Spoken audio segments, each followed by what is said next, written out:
Hello everyone, welcome to another video on the channel. In this video, we will discuss about the tips and tricks to write a very good letter of motivation.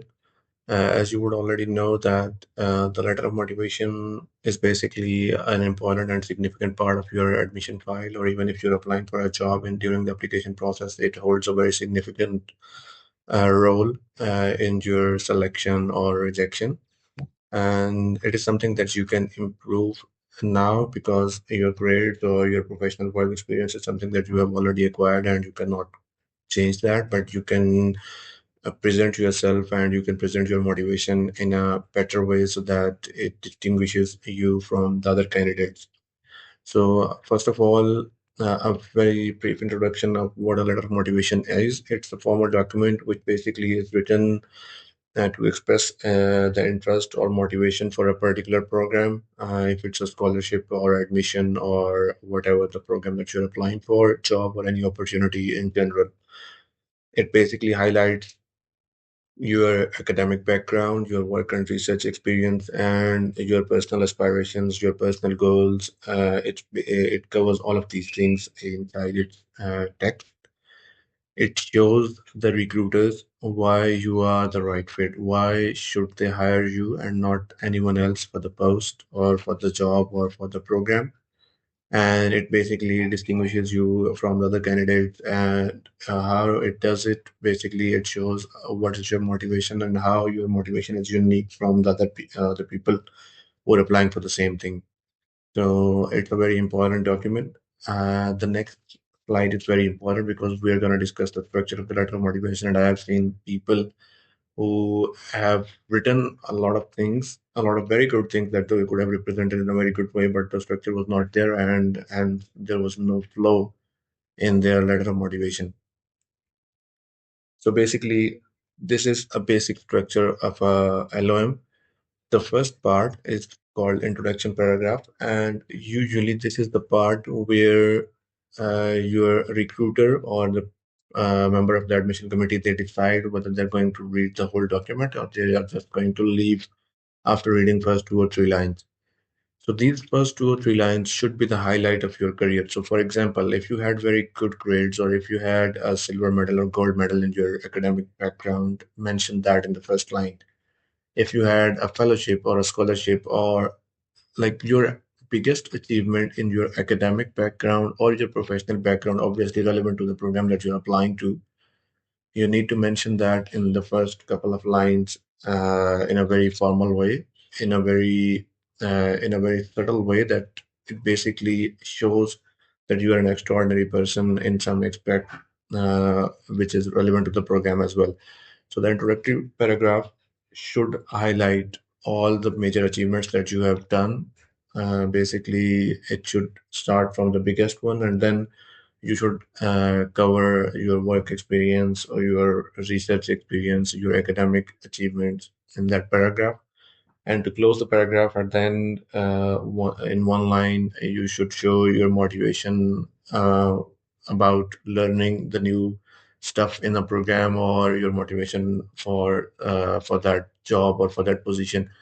I will specifically target the scholarships and PhD positions in this kind of in this letter of motivation video. And we will make another video for the cover letters, which are specifically for the people who are applying for a job. Then in the next paragraph, you will basically highlight your research and work experience. And in that, obviously, you would have a lot of experience in the research or the work. Like you would have participated in a lot of projects during your bachelor's or master's degree. You don't need to highlight all of those, but you need to only pick the ones which are relevant to the program and then highlight those in the second paragraph, and make sure that once the recruiter has read your introduction, they have gone to the second paragraph, and now they can see that your previous work and research is relevant to the program, and obviously mention your role in that project, like if you were the leader of the project or if you were like the core member of the design team or leader of the design or whatever. Just mention your role in the project as well. The next one is the relevance of the program. It's very important. I always advise when you are applying for a program, just go through the website, go through the courses of the program, go through the research areas of that program, and develop a link between your previous courses, your or your work experience to those courses or those projects. Like show them that you have done, you have acquired a set of skills and knowledge in an area, and now you want to expand and you want to basically build on that base and go to the next level by studying in their program or by researching or working in their lab. So relevance is very important. You need to build the relevance here. You can always mention a couple of courses from your background with the couple of courses or with the projects in the next program. You can even highlight the names of those courses. It shows that you have done some research. And then summarizing paragraph is important because here you will summarize all of your things that you have explained before, and you would show your passion and your enthusiasm to join the program. And basically, at the end, you will close the letter with a polite sentence. In between the relevance and the work experience, you can always add a couple of lines showing your personal goal. Obviously your personal goal should be aligned with your professional goal, but you can always add a couple of lines at a suitable place to highlight your personal goal as well. And when the recruiters sees that your personal goal is aligned with your professional goal, they would know that you will be motivated when you will be participating in that program. So it's very important. Additional tips for a strong LOM. Mentioned recent global trends is very important. Most of the programs always want to address recent problems that are going through globally with their research. So if you mention those, it will show your awareness of the global problems at the time. So basically, align the solutions or propose a solution to the global problems through your research or uh, show them the desire to work towards the solution of those problems. Second important tip is link your experience to the topic studies in the target country. For that, you'll have to do some research. What are the current research topics in your area in that country, and always try to link your experience or your studies, your academic background with those topics, because in Europe or in the other countries, universities are funded by the governments, and governments also present them or give them a set of problems that they need to work on. So basically, if you target those problems in your letter of motivation somehow, uh, it will give you an edge over the rest of the candidates, and they would see that okay, this person is already motivated to work in this area, which also aligns with their objectives. So it gives you an edge. Then be specific and personal. Avoid generic statements like "I have always been passionate about this thing," and that these are the generic statements. Avoid using these statements. Be very specific. It should not go beyond 1.5 pages. It's the max limit. Usually, in some programs, they ask you to keep it limited to a single page or 500 words. Maintain a professional tone, but also do not stress your passion. So it's an important thing to keep the right balance between these two and proofread for the grammar errors and the flow of the information that you have presented. Some very common mistakes to avoid.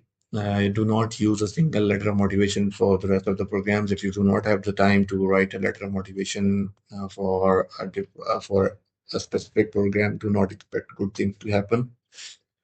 Do not overload a lot of information inside the letter of motivation. Just mention a few projects or a couple of courses and then link those with your motivation. It's a letter of motivation, it's not your resume. Do not use vague phrases. It's the same thing that I have always been passionate about this and that. Since my childhood, I have always dreamed of working in this and that. These are cliche statements, so just avoid those.